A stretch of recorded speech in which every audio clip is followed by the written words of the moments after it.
इतना बुरा माहौल है कांग्रेस में आजकल कि आप देखिए कि कांग्रेस की पार्टी ऑफिस है, वहाँ का इलेक्ट्रिक मीटर काटने बीएसटी के लोग पहुँचे थे। वहाँ के स्टाफ की सैलरी नहीं दी गई और जो बाहर से मेहमान आए थे मैंने सुना है कि वो होटलों में रहे थे, उनका बिल भी नहीं दिया गया। पार्टी के बॉम्बे लेवल पे यूबीटी के सामने सरेंडर हो गए। वर्सोवा छोड़ दिया, बाइकला छोड़ दिया और इवन बैंड्रा ईस्ट छोड़ दिया। जबकि अगर हम लोग 11 लड़ते हैं तो डेफिनेटली 2 या 3 जीतते। मुझे अजीत पवार जी के यहाँ से भी मैसेज आया, मुझे एकनाथ शिंदे साहब के यहाँ से भी मैसेज आया, लेकिन मेरा ये था कि भाई वो पार्टी जो बीजेपी से मिली हुई है उसमें शामिल होकर गवर्नमेंट में आके पावर में आके कोई फ़ायदा नहीं है। मुझे कौम का काम करना है और इंशाल्लाह 15 तारीख को मैं लखनऊ जा रहा हूँ। हम वहाँ अखिलेश यादव जी से मुलाकात करेंगे, उनसे बहुत डिटेल बात करेंगे।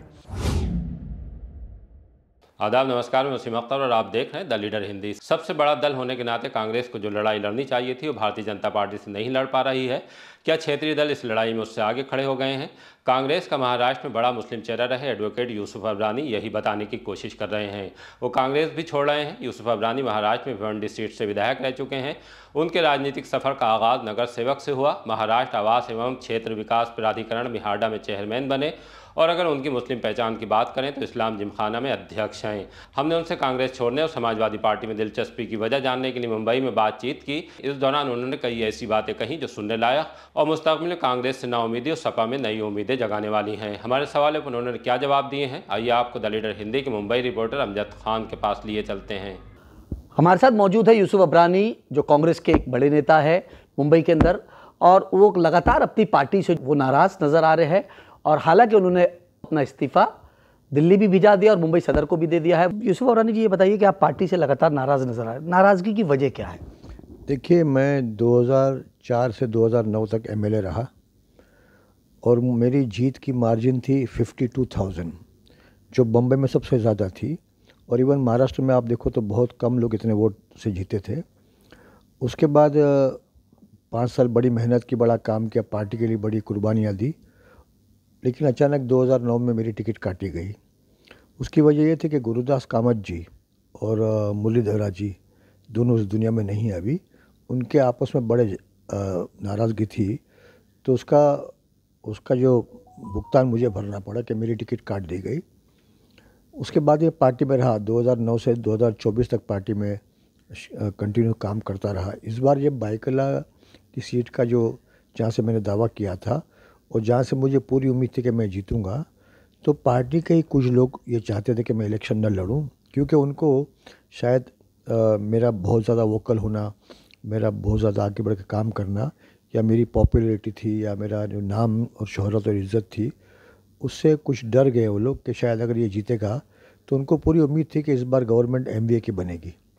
तो उन्होंने पहले से प्लान किया था पार्टी के सिटिंग एमएलएज ने कि उसको टिकट ना मिले ताकि वो इलेक्शन न जीते और बाद में मिनिस्ट्री की रेस में कहीं ना आ जाए। हालांकि बहुत गलत सोच है उनकी और बहुत दूर की बात है। गवर्नमेंट आने के बाद सब ये मामला होता और ये मेरे जहन में था भी नहीं कि ऐसा कुछ होना चाहिए होगा। उन्होंने सोच लिया, उन्होंने बहुत दूर की बात सोची और अपने डर को इस तरह उन्होंने मेरी टिकट काट कर उन्होंने ये यूबीटी को टिकट दे दी। जबकि हमारा कहना ये था कि बाइकला ये मुस्लिम इलाका है और यहाँ से मुस्लिम एमएलए हमेशा रहे हैं और फिर इस बार ये मुस्लिम एमएलए के जीतने के पूरे चांसेस हैं। लेकिन पार्टी के बॉम्बे लेवल पे यूबीटी के सामने सरेंडर हो गए। वर्सोवा छोड़ दिया, बाइकला छोड़ दिया और इवन बैंड्रा ईस्ट छोड़ दिया।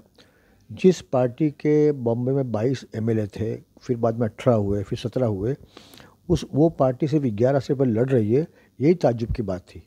जबकि अगर हम लोग 11 लड़ते हैं तो डेफिनेटली 2 या 3 जीतते, लेकिन हमको लड़ना चाहिए था पूरी 30 सीट यहाँ से और विदाउट अलायंस, तो हम जीतते भी और बहुत सारा अच्छा परफॉर्मेंस होता। लेकिन पार्लियामेंट के इलेक्शन के बाद जो परफॉर्मेंस हुआ था एमवीए का, तो वो सोच के अलायंस करना ज़रूरी भी था, लेकिन अलायंस में जो बार्गेनिंग पावर था हमारा, उसको डाइल्यूट किया गया और उन्होंने अब हथियार डाल दिए। और बहुत सारी सोच थी उनकी कि ये बाइकला सीट छोड़ने के पीछे बहुत सारी वजहें थी और काफ़ी लोग ये भी कहते हैं कि ये जानबूझकर ये सीट सरेंडर की गई है। ये लग रहा है कि आपको टिकट नहीं मिली, उसकी वजह से नाराज़गी है आपके अंदर। और कांग्रेस के अंदर लगातार ये देखा जाता है कि काफ़ी ज़्यादा उथल पुथल है, वापस से रिवाइव होने की कांग्रेस जो है वो कोशिश कर रही है। गुजरात में सम्मेलन भी हुआ, उसके अंदर तमाम पदाधिकारियों को बुलाया भी गया। आने वाले वक्त में बिहार का भी चुनाव है। तो क्या लगता है कि आपको टिकट नहीं मिली, इसकी वजह से ज़्यादा नाराज़गी थी कि और भी कोई वजह थी? देखिए 2009 में टिकट काटा गया, उसके बाद 2024 में इलेक्शन हुआ, उसमें भी टिकट नहीं दिया गया। तो कोई भी आदमी पॉलिटिकल पार्टी में काम करता है, उसकी ख्वाहिश यही रहती है कि अगर मैं पहले इलेक्शन में कामयाब हुआ, 3 बार कामयाब हुआ हूँ और मेरे जीतने के चांसेस बड़े ब्राइट थे, तो टिकट देना चाहिए था। अगर पार्टी में आदमी काम करेगा और आखिरी मौके पर उनका नाम काटा जाएगा, या पार्टी के 2-3 लोग अपना मकसद पूरा करने के लिए किसी की टिकट काटेंगे या किसी का फ्यूचर ख़राब करने की सोचेंगे, तो उसी पार्टी में रहकर आगे काम करना बड़ा मुश्किल होता है ना। क्योंकि हमको मालूम है कि जो 3 पार्टी के लोग हैं वो पार्टी पे कब्ज़ा करके बैठे हैं और 90% पार्टी के लोगों को बिल्कुल पूछा नहीं जाता।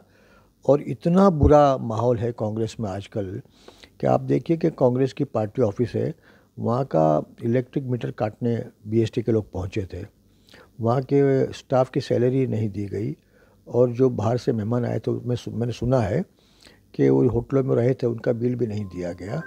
अब ये कहाँ तक सही है मुझे मालूम नहीं, लेकिन ये सब बातें, और फिर पार्टी में इलेक्शन हारने के बाद कोई राय मशवरा नहीं हुआ, कोई उस पर डिस्कशन नहीं हुआ कि इलेक्शन इतनी बुरी तरह कैसे हारे, वो कसूरवार कौन है। अगर किसी ने कसूर किया है तो उनके खिलाफ एक्शन होना चाहिए, वो भी नहीं हुआ। और पार्टी की कोई मीटिंग होती नहीं है, पार्टी के ऑफिस बेरस पार्टी के दफ्तर पहुँचते नहीं है, और आगे का कोई प्लान नहीं है।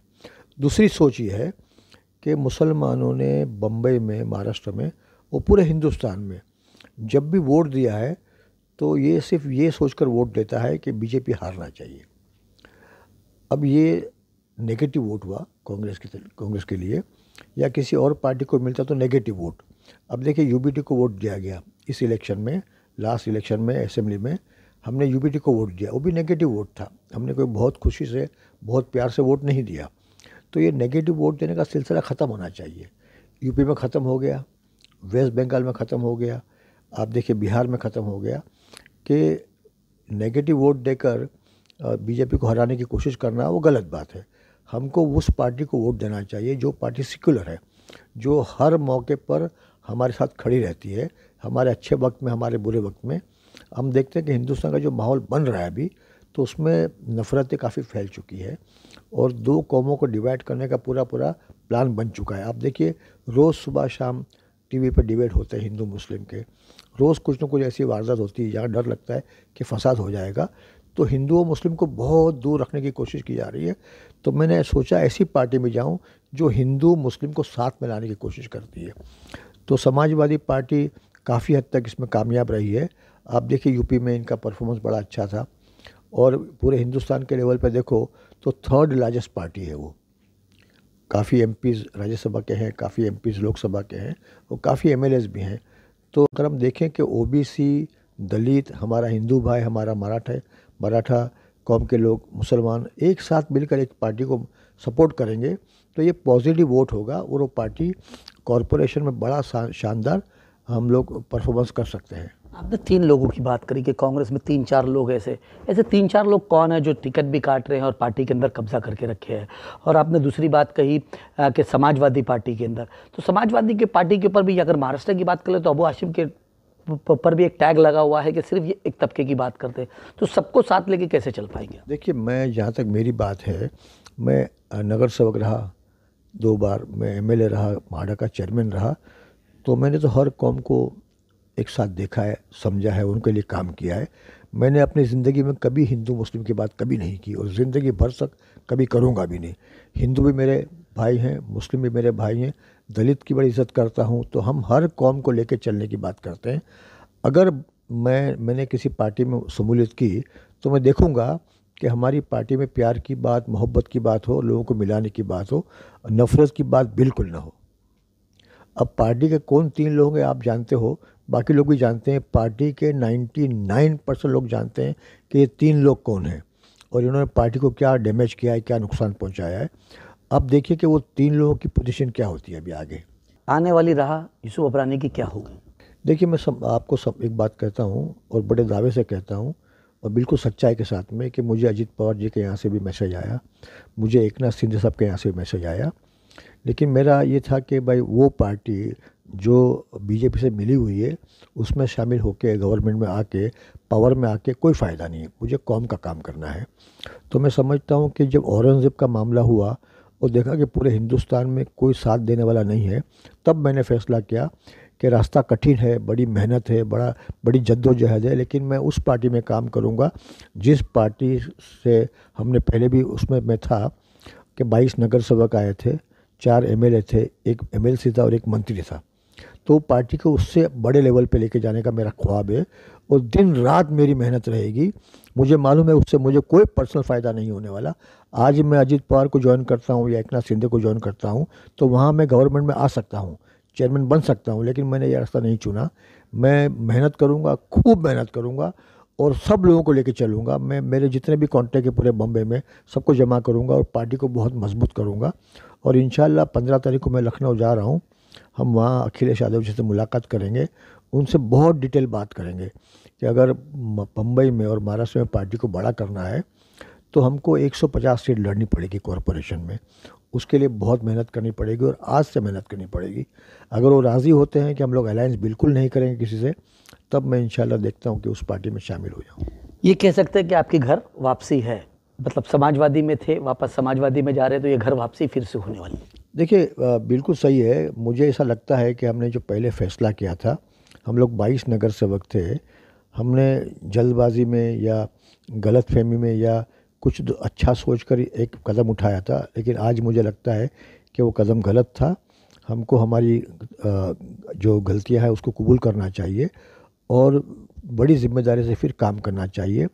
और ये हमारी आखिरी इनिंग रहेगी, तो पूरी मेहनत से ये आखिरी इनिंग खेलेंगे और इंशाल्लाह आप देखना कि आज जो नेक्स्ट इलेक्शन होगा उसमें महापौर समाजवादी के कंसेंट से बनेगा, स्टैंडिंग कमेटी चेयरमैन भी समाजवादी को पूछ के बनेगा। हमारे पूछे बिना बॉम्बे म्यूनसिपल कॉर्पोरेशन में कुछ नहीं होगा, ये मेरा दावा है। देखिए, आने वाले वक्त में बीएमसी चुनाव मुंबई के अंदर है और सारी सियासी पार्टी की नज़र जो है बीएमसी के अंदर ही लगी हुई है, क्योंकि ये कहा जाता है कि बीएमसी पूरे हिंदुस्तान में सबसे महंगी बीएमसी है, 40,000 करोड़ के करीब इसका बजट है। यूसुफ अब्रानी जो है अपनी घर वापसी कर रहे हैं, कांग्रेस से लगातार वो नाराज नजर आ रहे थे। अब देखना ये होगा कि नई पारी जो है यूसुफ अब्रानी किस तरीके से खेलते हैं। द लीडर के लिए अमजद खान, मुंबई।